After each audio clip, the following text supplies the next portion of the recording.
ॐ अज्ञानतिमिरान्धस्य ज्ञानाञ्जनशलाकया चक्षुरुन्मिलितं येन तस्मै श्रीगुरवे नमः।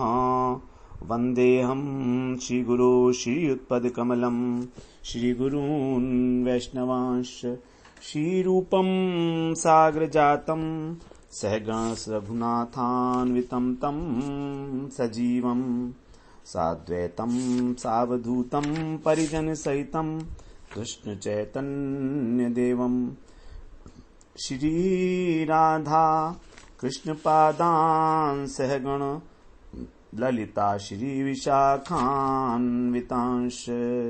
तमादिदेवं करुणानिधानं तमालवर्णं सुहितावतारम् अपार संसार समुद्र सेतुं भजामहे भागवत स्वरूपम्।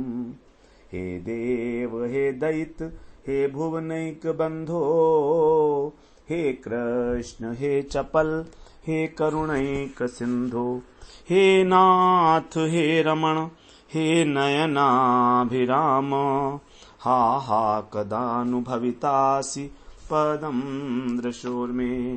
श्री कृष्ण चैतन्य प्रभो नित्यानंदा श्री अद्वैत गदाधर शिवसदी गौर भक्त वृंद। हरे कृष्ण कृष्ण कृष्ण हरे हरे हरे राम राम राम हरे हरे। हरे कृष्णा। सर्वप्रथम मैं अपने गुरुपाद पद्म ओम विष्णुपाद अष्टोत्तर शत श्री श्रीमद् भक्ति वेदांत माधव गोसाई महाराज के चरण कमलों में अनंत कोटि दंडवत प्रणाम ज्ञापन करता हूँ। हम लोग श्रीमद् भागवत पुराण में छठा स्कंध श्रवण कर रहे हैं, जिसमें अजामल उपाख्यान के अंदर हमारा द्वितीय स्कंध चल रहा है। जब अजामिल को विष्णु दूतों ने यमराज के जमदूतों के जो पाश थे उससे छुड़ा लिया, तो उसके बाद सुखदेव जी बता रहे हैं कि जो पार्षदों की जो बात सुनी जब यमदूतों ने, तो यमराज के पास वो चले गए और उनको सारा का सारा वृतांत वैसा का वैसा जैसे हुआ था सुनाया। और इधर जो है अजामिल जब उस फंदे से छूट गया तो वो निर्भय हो गया, मृत्यु का भय नष्ट हो गया उसका और स्वस्थ हो गया। और उसने बड़े आनंद के साथ, बड़े आनंद में भरकर जो विष्णु पार्षद थे उनको प्रणाम किया। और फिर जब विष्णु पार्षदों ने देखा कि अजामिल उनसे कुछ कहना चाह रहा है तो सहसा ही वो उसके आगे से अंतर्ध्यान हो गए। अब यहां पर अजामिल ने विष्णु पार्षदों के मुख से विशुद्ध भागवत धर्म का श्रवण किया और यमदूतों के मुख से उसने जो 3 वेदों के द्वारा प्रतिपादित प्रवृत्ति परायण धर्म है, कर्म मार्ग, उसका भी श्रवण किया। और उसको इन दोनों को श्रवण करके भगवान की महिमा का ज्ञान हो गया कि भगवान की महिमा कितनी अचिंत्य है, कितनी विशाल है, कि किस प्रकार से जो है उस भगवान का नाम लेने मात्र से ही उसको इतने बड़े भय से रक्षा हो गई।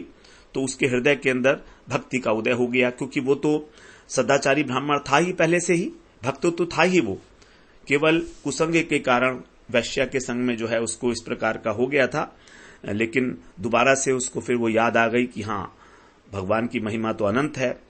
और अब उसको बड़ा पश्चाताप हो रहा है अजामिल को। तो अजामिल किस प्रकार से अपने को मन ही मन धिक्कारता है उसके विषय में हम लोग यहाँ श्रवण करेंगे। अब 26वें श्लोक से अजामिल मन में अब सोच रहा है, अहो मे परमं कष्टम अभूत विजितात्मनः येन विप्लावितं ब्रह्म वृषल्याम जायतात्मना। अहो, मेरे लिए देखो तो कितने आश्चर्य की बात है। अरे, मैं माने मेरे लिए, परम कष्टम अत्यंत दुख की बात हो गई है। अभूत माने हुई, कितनी दुख की बात हुई मेरे लिए कि अविजित आत्मनः अजितेंद्रिय, ये माने जिस मैंने वृषल्याम का मतलब शूद्रा जो दासी है उसके गर्भ से, और आत्मना जायता पुत्र के रूप में अपने को ही मैंने उत्पन्न किया, और ब्रह्म विप्लाविता अपने ब्राह्मणत्व को नष्ट कर दिया। जो वैश्या थी वो तो शूद्र थी, तो शूद्रा के साथ इसने जो है पुत्रों को उत्पन्न किया। 10 पुत्र उत्पन्न हुए थे उसके। तो इस प्रकार उसे लग रहा है कि मैं तो ब्राह्मण था और ये वृषली का मतलब होता है वैश्या, तो वैश्या के गर्भ से मैंने जो है पुत्र उत्पन्न किए, और पुत्र क्या, वास्तव में जो पुत्र होता है वो पिता की आत्मा ही होता है, पिता की आत्मा ही पुत्र के रूप में उत्पन्न होती है, ऐसा कहा जाता है। आत्मा वही पुत्र उत्पन्ना इति वेदानुशासनम। वेद का जो कहना है वो यही है कि व्यक्ति की आत्मा ही पुत्र के रूप में उत्पन्न होती है, पिता की आत्मा। तो मैंने अपने ब्राह्मणत्व का सत्यानाश कर लिया, कितना बड़ा पाप किया है मैंने, कितने कष्ट की बात है।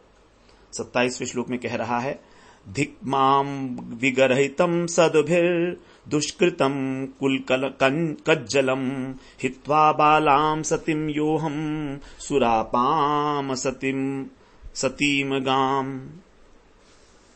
यहां कह रहे धिक् माम, मुझे धिक्कार है, धिक्कार है। धिक्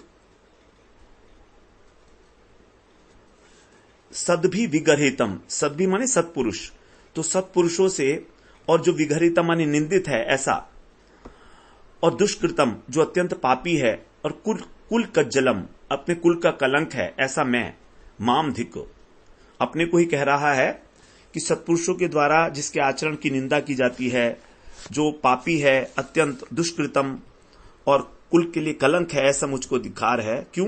क्योंकि यह अहम, जिस मैंने सतीम बालाम, अपनी जो मेरी पत्नी थी सती अबोध, उसको मैंने हित्वा माने त्याग कर, सुरापाम शराब पीने वाली इस असतीम अगाम, इस उल्टा वैश्या का संसर्ग किया, शराब पीने वाली उल्टा का मैंने अपनी अबोध पत्नी का त्याग कर दिया।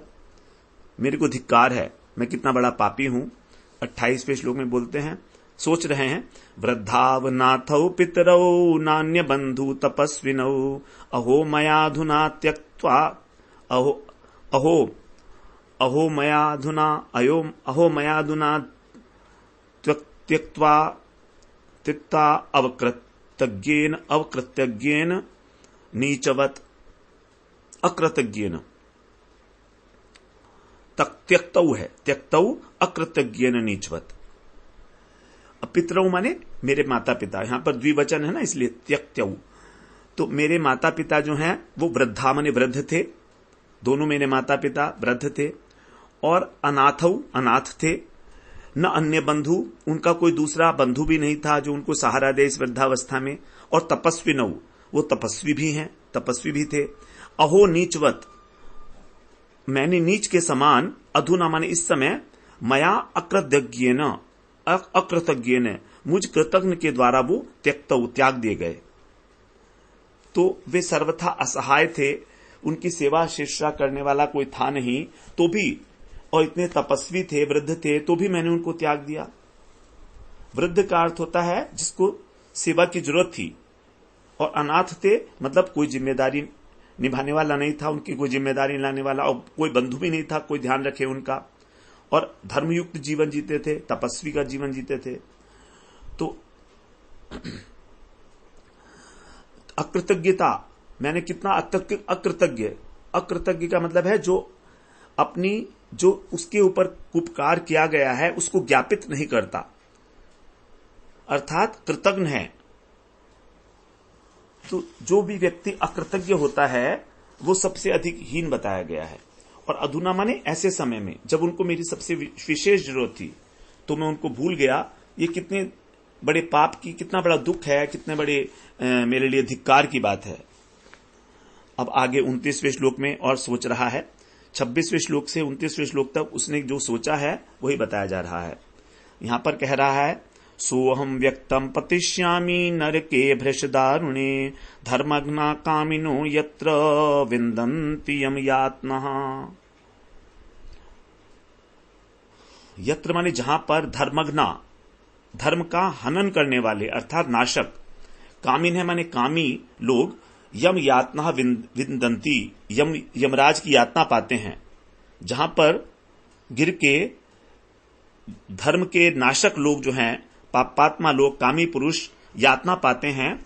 भृश दारुणे, जो अत्यंत दारुण वो नरक है, नर के उसमें, सो अहम व्यक्तम पतिष्यामि, बिल्कुल इस प्रकार ये स्पष्ट बात हो गई है कि मुझे अब वहीं पर ही पतित होना पड़ेगा, वहीं मैं गिरूंगा जाकर। तो निश्चित रूप से मैं उस भयानक, अत्यंत भयावह नरक में गिरूंगा जहां पर इस प्रकार जो धर्म के नाशक और कामी पुरुष यम की यातना पाते हैं। अब यहां तक उसने सोचा। अब आगे जो है, ये तो धिक्कार की बात हो गई। अब आगे भी कुछ सोच रहा है।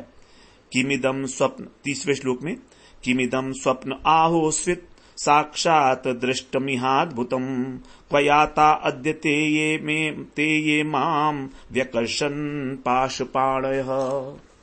किम इदम, ये क्या था जो मैंने अभी अद्भुत दृश्य देखा। यह अद्भुतम दृष्टम, जो मैंने एक अद्भुत दृश्य देखा, ये क्या था? क्या ये स्वप्न था, आहोस्वित, अथवा साक्षात था? क्या ये मेरे स्वप्न में देख रहा था, ये मेरे सामने एक्चुअल हुआ था जागृत अवस्था के अंदर? ये जो कि पाशपाण है, हाथ में फंदा लिए हुए, अद्य माम व्यकर्षण, मुझे खींच रहे थे। अद्य माने इसी समय, अभी अभी मुझे खींच रहे थे ये। ते क्वयाता, वे कहां चले गए? जो हाथों में फंदा लेकर मुझे खींच रहे थे, वो लोग कहां चले गए? तो अब वो आश्चर्य हो रहा है उसको कि क्या ये स्वप्न था जो मैंने किया? मुझे कौन घसीट रहा था? जो मेरा अदृश्य था, ये कैसे था? आगे 31वें श्लोक में क्या सोचता है? अथ ते क्व गतः सिद्धाश चत्वारश्चारु दर्शना व्यमोचयन्नियमानम बद्ध्वा पाशैरधो भुवः। अथ माने और इसके बाद चत्वार है, चारु दर्शना, जो 4 अत्यंत सुंदर सिद्ध पुरुष थे, जो भगवान के पार्षद थे, उन्होंने पाशय बद्ध्वा, जो मैं फंसा हुआ था पाश के अंदर, ऐसा फंसा, उन्होंने क्या किया कि मुझको छुड़ाया। व्यमोचयन, अब वो मैं कहां जा रहा था? भुवः अधः नियमानम, भुवः माने इस पृथ्वी के नीचे, अधः माने नीचे, नियमानम माने ले जाते हुए। अर्थात उसको, अजामिल को यह अनुभव हो रहा था कि वो इस पृथ्वी के नीचे ले जाया जा रहा है, अधोलोक के अंदर, पाताल की ओर, वहां नरक की ओर ले जाया जा रहा था ना। तो उसको यह आभास हो गया था वो कहां ले जाने वाला है, उसको कौन से स्थान पर ले जाना है। तो पृथ्वी के नीचे ले जाते हुए मुझको उन्होंने व्यमोचयन छुड़ाया। ते क्व गता, वो कहां चले गए? जो 4 सुंदर सिद्ध लोग थे जिन्होंने मुझे छुड़ाया, वो कहां चले गए? क्योंकि मुझे तो अभी अभी उसके फंदे में फंसाकर वो पृथ्वी के नीचे ले आ रहे थे। भुवः अधः, देखिए क्लियर बात हो गई कि जो नरक है वो भुवः, जो भुवः लोक है, भुवः स्व, जो पितर लोक है भुवः है, उससे भी नीचे है। अधः माने उससे भी नीचे ले जाया जा रहा था। उसको यह अनुभव हो गया था, आभास हो गया था कि मुझे वहां ले जाया जाएगा। अथापि मे दुर्भगस्य विबुधोत्तम दर्शने भवितव्यम मंगलेन येनात्मा में प्रसीदति। अब यहां कह रहे अथ अपि, फिर भी मैं दुर्भगस्य, मुझ भाग्यहीन को, मंगलेन, किसी मंगल के कारण, पूर्व जन्म का कोई मेरा मंगल होगा, कोई पुण्य होगा, उसके कारण विबुधोत्तम, जो विबुध थे, विबुध माने देवता, श्रेष्ठ देवता थे, उनके दर्शन माने दर्शन से, और भवितव्यम, दर्शन के जो हेतु हैं वो कौन है, क्या होना चाहिए? मेरा पूर्व जन्म का कोई पुण्य। मुझे ऐसे श्रेष्ठ देवताओं का जो दर्शन हुआ, उसके हेतु भवितव्य माने होना चाहिए, कारण होना चाहिए उनको। किसको? मेरे पुण्य कर्मों को। येन में आत्मा प्रसीदति, जिनके दर्शन से मेरा जो चित्त है वो प्रसीदति, प्रसन्न हो रहा है। तो मेरा जरूर कोई ना कोई पुनर्जन्म का मंगल होगा, ये बात तो बिल्कुल पक्की है, क्योंकि मेरे मन में बड़ी प्रसन्नता आ रही है। और जो है, मेरे मुंह से नारायण नाम भी निकला था, क्योंकि अजामिल ने जानबूझकर तो नारायण नारायण पुकारा नहीं था, जानबूझकर। तो जब उसने नारायण नाम पुकारा था और भगवान के पार्षद उसके ओर दौड़े उसको बचाने के लिए, तब जो है ये कहा जाता है कि भगवान के पार्षद उसकी ओर क्यों दौड़े? क्योंकि वो तो अपने पुत्र का नाम पुकार रहा था। लेकिन यहां पर अर्थ ये है, कारण ये है कि भगवान का जो नाम है नारायण, वो तो बहुत पहले से है, और उसके पुत्र का नाम तो बाद में रखा गया है। तो इसीलिए उसके विष्णु पार्षद जो थे उन्होंने यही कहा, यही सोचा था कि जो जिस वास्तव में तो नारायण नाम भगवान का ही है ना, ये तो गौण रूप से उसका बच्चे का नाम नारायण रखा गया है, तो इसीलिए उन्होंने उसको भगवान का नाम ही समझकर जो है वो बुलाया। क्योंकि भगवान तो जानते हैं ना, भगवान के पार्षद भी जानते हैं कि ये तो हमारे भगवान का स्वामी का नाम है, और भगवान के पार्षद तो अपनी अपनी जो है उनकी जानकारी या उनकी जो ज्ञान है उसी के अनुसार कार्य करेंगे ना। उनको इस बात से क्या लेना देना है कि उसके बच्चे का क्या नाम है। उन्हें तो अपना कार्य करना है, उनका कार्य है ये कि जो भी भगवान का नाम पुकारता है उसकी वो रक्षा करते हैं। 33वें श्लोक में कह रहा है, अन्यथा म्रियमाणस्य नाशुचेल वृष्लीपतेः वैकुंठ नाम ग्रहणम जीवा वक्तुम इहारति। अन्यथा माने नहीं तो, म्रियमाणस्य मरते हुए, अशुचि माने अपवित्र, और मैं कौन हूं, वृषलीपते जो एक वैश्या है उसका पति हूं, उसकी जीभ से, यह माने इस जीवन में, वैकुंठ नाम ग्रहणम भगवान के नाम का उच्चारण, वक्तु माने उच्चारण करने में, न अर्हति मैं समर्थ नहीं हो सकता था मेरी जीवा। तो मैं तो अत्यंत अपवित्र हूं और मैं वैश्या का पति हूं, तो मैंने पूर्ण जन्म में यदि पूर्ण नहीं किए होते तो मरते समय मेरी जीभ से भगवान का नाम उच्चारण नहीं कर सकती थी मेरी जीभ। ये सब आश्चर्य कर रहा है वो। अब 34वें श्लोक में कहता है, क्वचाहम कितवः पापो ब्रह्मग्नो निरपत्रपः क्वच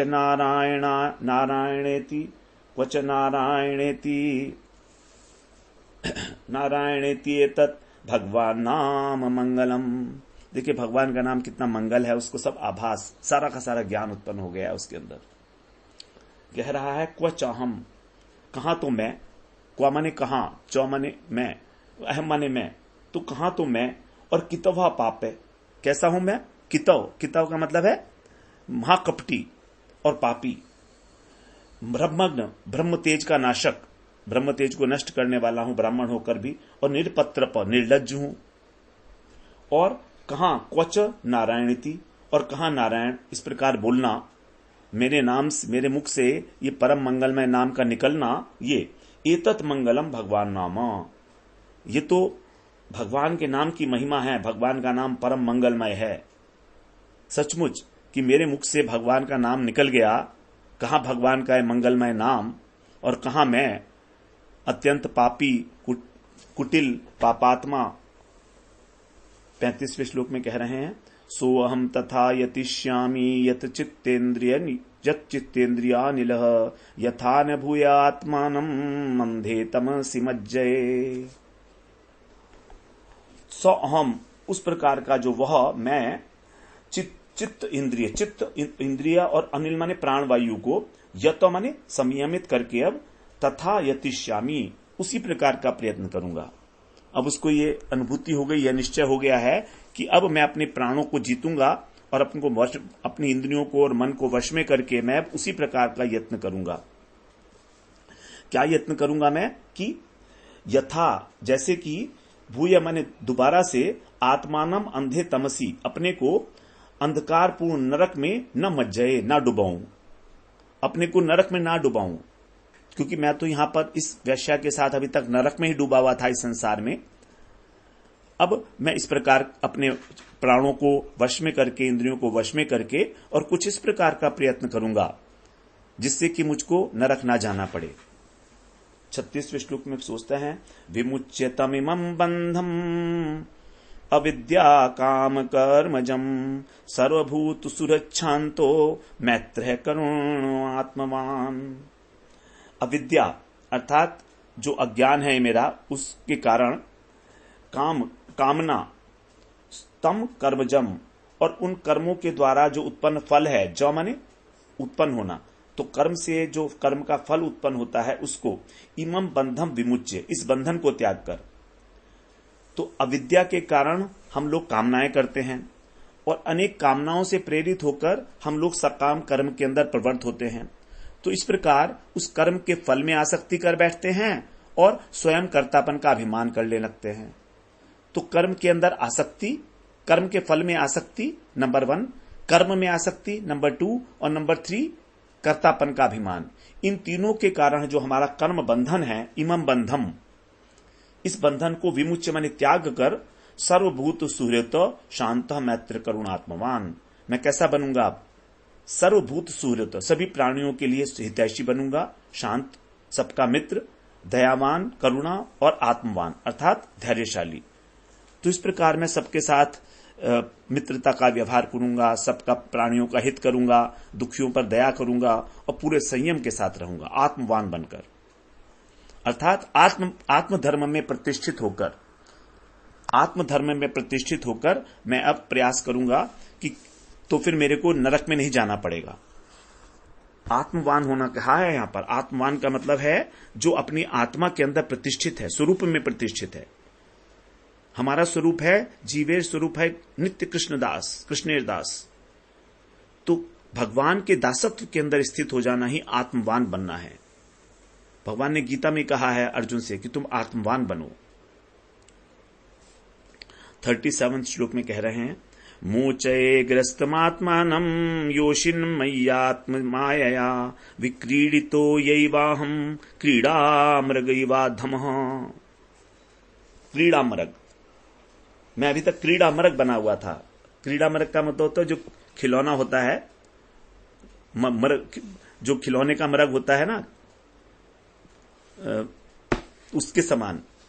तो यया एव क्रीडा मृग इव, जिसके द्वारा मैं एक क्रीडा मृग बना हुआ था, खेलने का खिलौना बना हुआ था उसके हाथों का। अहम अधम, वह मैं अधम, विक्रीडितम, उसको बहुत खेल खिलाया जा चुका है अभी तक। किसने खिलाया है? योशिन मैया, जो स्त्री रूपिणी माया है। कौन है वो? आत्म माया या भगवान की माया। भगवान की जो महामाया है वो अनेक प्रकार से हमारे सामने आती है। तो अजामिल के सामने वो स्त्री के रूप में आई है। तो स्त्री रूपिणी भगवान की जो माया है उसके द्वारा मैं बहुत खेल खिलाया जा चुका हूं।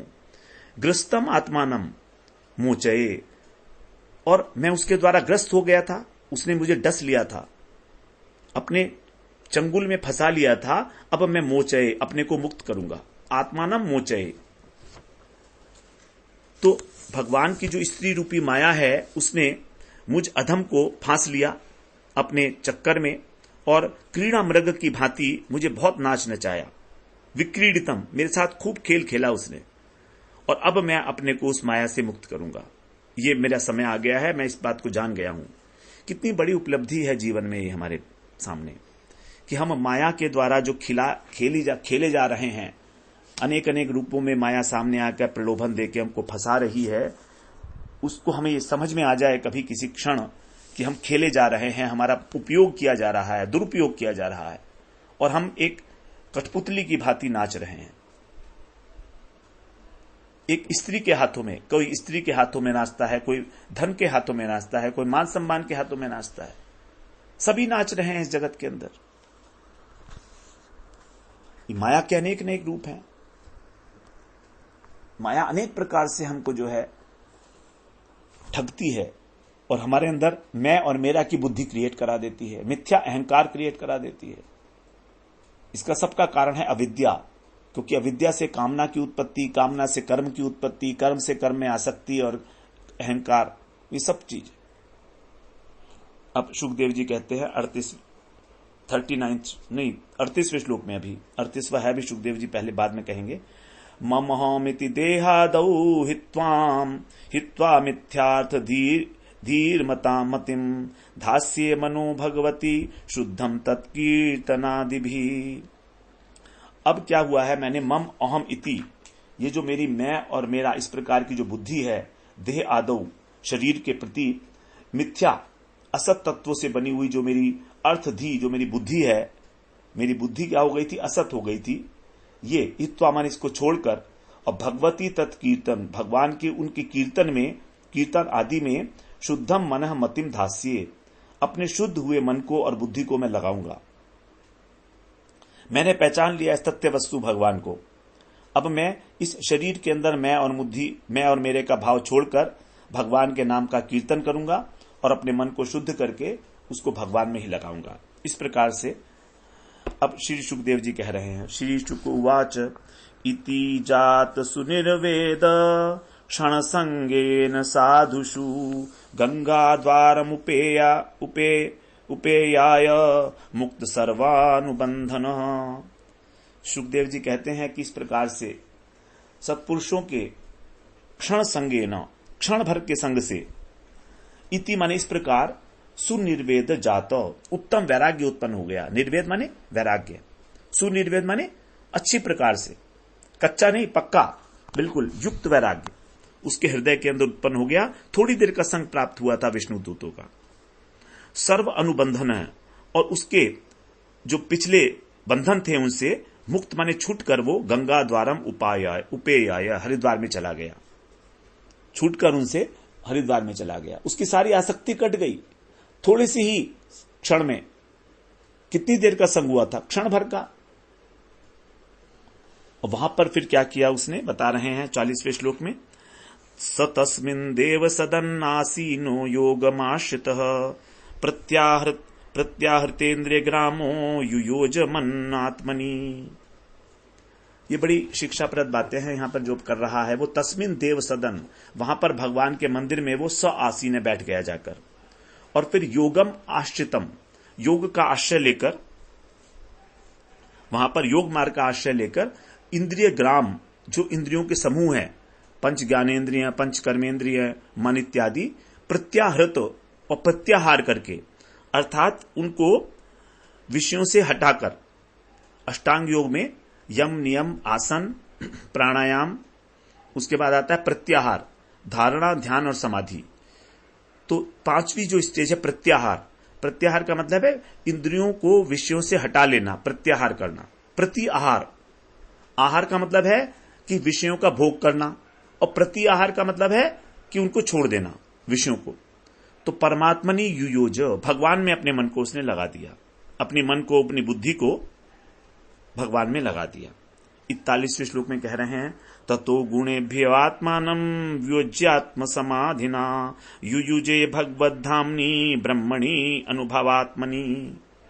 उसके बाद आत्मान माने अपने चित्त को, गुणेभ्य, जो प्रकृति के 3 गुण हैं, उनसे वियुज्य, पृथक करके, और आत्म समाधिना, एकाग्रता के द्वारा, अनुभव आत्मनि, अनुभव स्वरूप, ब्रह्मणि माने ब्रह्म, भगवत धामनी युयुजे, भगवान के स्वरूप में उसको नियुक्त कर दिया, जोड़ दिया।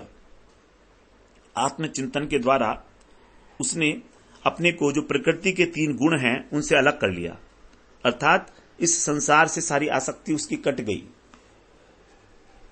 अपनी चित्त वृत्ति को सब प्रकार से उसने विषयों से हटाकर और आत्मचिंतन के द्वारा बुद्धि को जो है बिल्कुल अनासक्त कर लिया, और तब भगवान का जो स्वरूप है, अनुभव स्वरूप, अनुभव, उससे उनको जोड़ लिया। युयुजे। अब आगे कह रहे हैं 42वें श्लोक में, यरिहुपारतधीस्तस्मिन् अद्राक्षीत पुरुषान् पुरः उपलभ्योपलब्धान् प्राग ववंदे शिरसा द्विजः। तस्मिन् माने उस स्थिति में उसने, यदि माने जब, धी उपारत, अपनी बुद्धि से भी उपराम हो गया। वो जो त्रिगुण, हमारी जो बुद्धि है वो कैसी है? त्रिगुणमयी बुद्धि है। तो उस बुद्धि से भी ऊपर उठकर, उसका अतिक्रमण करके, प्राक उपलब्धान, पहले मिले हुए जो पुरुषान मिले थे उसको, पार्षद भगवान के, उन पार्षदों को पुरः आद्रक्षित, अपने सामने देखा। जब उसने अपनी बुद्धि का, त्रिगुणात्मक बुद्धि का, अर्थात शरीर का अतिक्रमण कर दिया, देहात्म बुद्धि का, तब उसने उनको देखा। जो पहले देखे थे भगवान, जो चारों पार्षद थे, उनको देखा कि वो सामने खड़े हुए हैं। तब क्या हुआ? द्विजय माने उस ब्राह्मण ने, उपलभ्य माने उनके पास जाकर, शिरसा ववंदे, शिर से वंदना की, उनकी सिर झुकाकर उनको नमस्कार किया। 43rd श्लोक में कह रहे हैं, हित्वा कलेवरम तीर्थे गंगायाम दर्शनादनु सद्य स्वरूपम जग्रहे भगवत पार्श्ववर्तिनाम। दर्शनात् अनु माने बाद में, दर्शनात् माने दर्शन करने के। तो दर्शन करने के बाद उन चारों पार्षदों का गंगायाम तीर्थे, गंगा जल में, जो गंगा जी हैं तीर्थ स्थान, तो उस तीर्थ स्थान में गंगा जी के तट पर उसने, गंगायाम का मतलब होता है तट पर, गंगा जी के अंदर खड़े होके नहीं। जैसे हम कहते हैं ना कि कोई व्यक्ति गंगा जी में गंगा जी पर नहा रहा है, तो गंगा जी के बीच पे जाके नहीं नहा रहा है वो, या उसका घर जो है वो गंगा जी में है, तो गंगा जी में घर नहीं है, गंगा जी के तट पर है। तो गंगायाम अर्थात गंगा जी के तट पर उसने, और कलेवरम हित्वा, अपने शरीर को त्यागा। सद्य माने तत्काल, तुरंत ही भगवान के जो पार्षद थे, पार्श्ववर्ती नाम, भगवान के जो साथ रहते हैं ऐसे उनके पार्षद लोगों का स्वरूपम जग्रहे, स्वरूप धारण कर लिया। तत्काल ही उसको चतुर्भुज रूप की प्राप्ति हो गई। वैकुंठ में सभी लोग जो है चतुर्भुज रूप में होते हैं, पीतांबरधारी, श्याम वर्ण सबका। इस प्रकार से उसने जो है वहां पर भगवान के पार्षद का जो शरीर था वो प्राप्त कर लिया, अपना शरीर को छोड़कर गंगा जी के तट पर, इस पार्थिव शरीर को छोड़कर, स्थूल शरीर को। अब आगे 44वें श्लोक में कह रहे हैं, साकं विहाय सा विप्रो महापुरुष किंकरै हैमं विमानमारुह्य ययौ यत्र श्रेयपतिः। महापुरुष मतलब भगवान के लिए कहा गया है।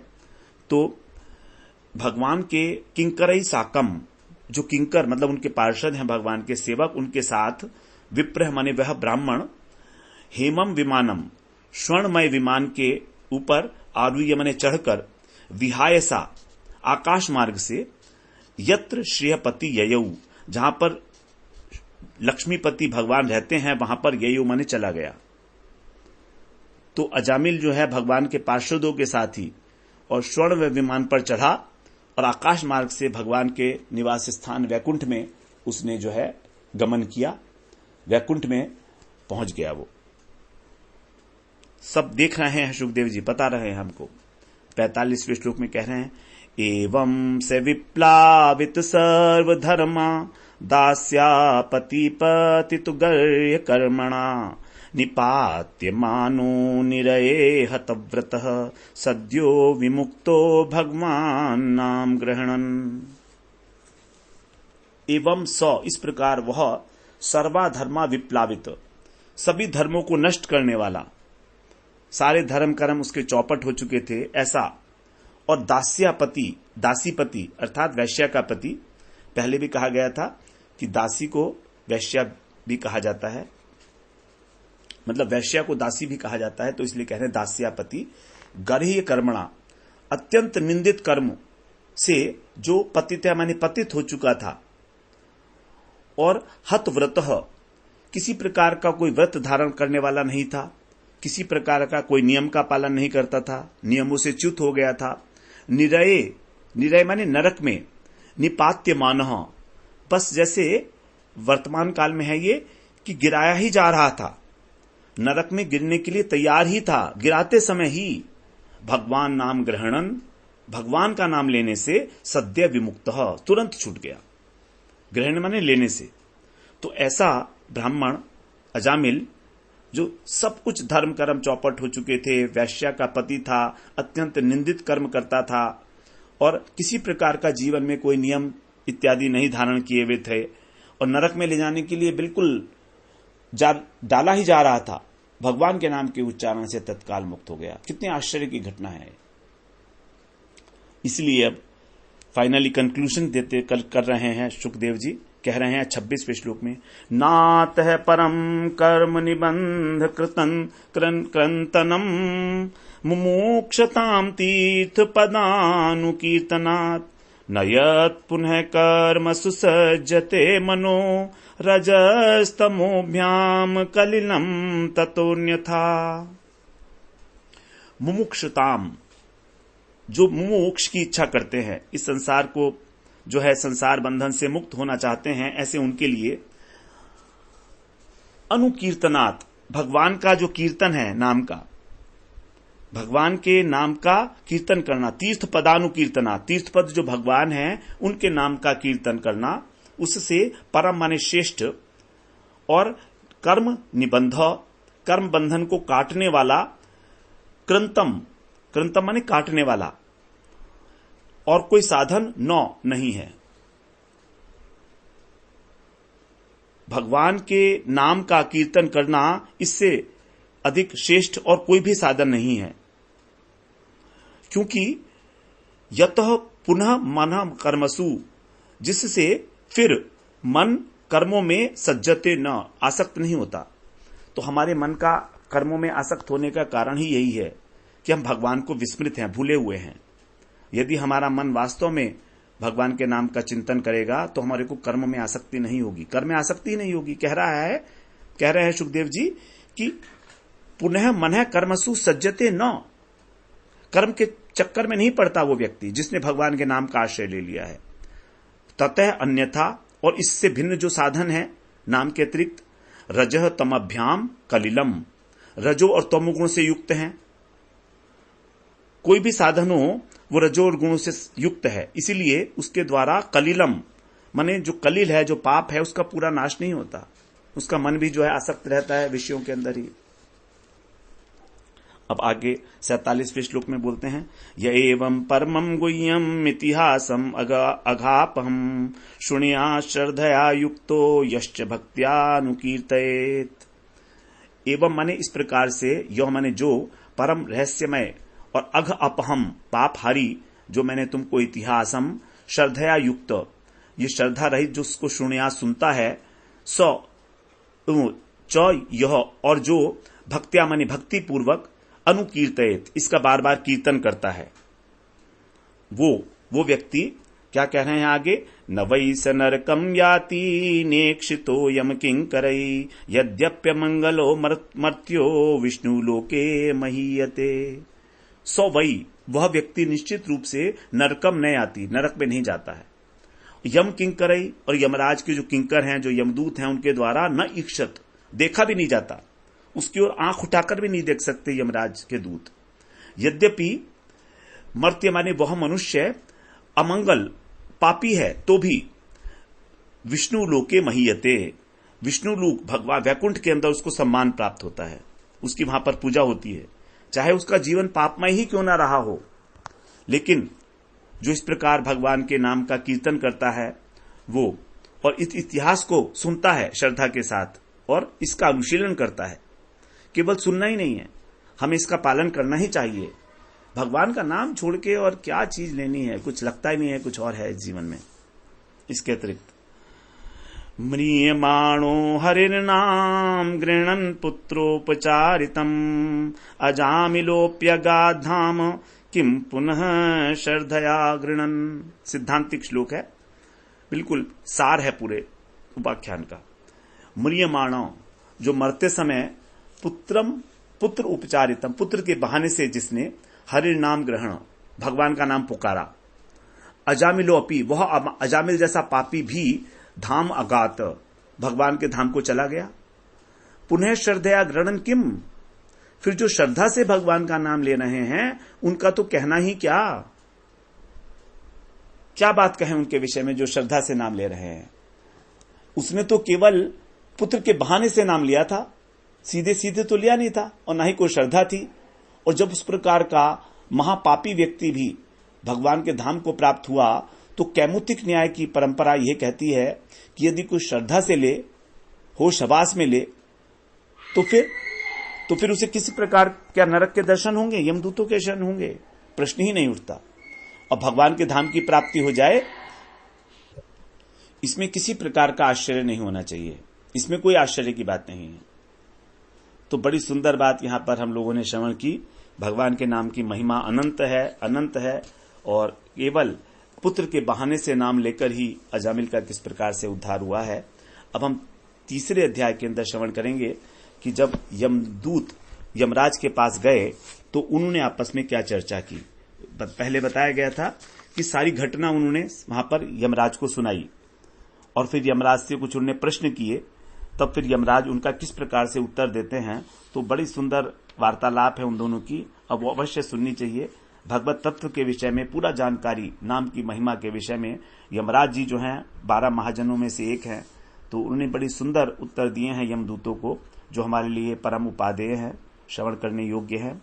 वांछा कल्पतरुभ्यश्च कृपा सिंधुभ्येव च पतितानां पावनेभ्यो वैष्णवेभ्यो नमो नमः।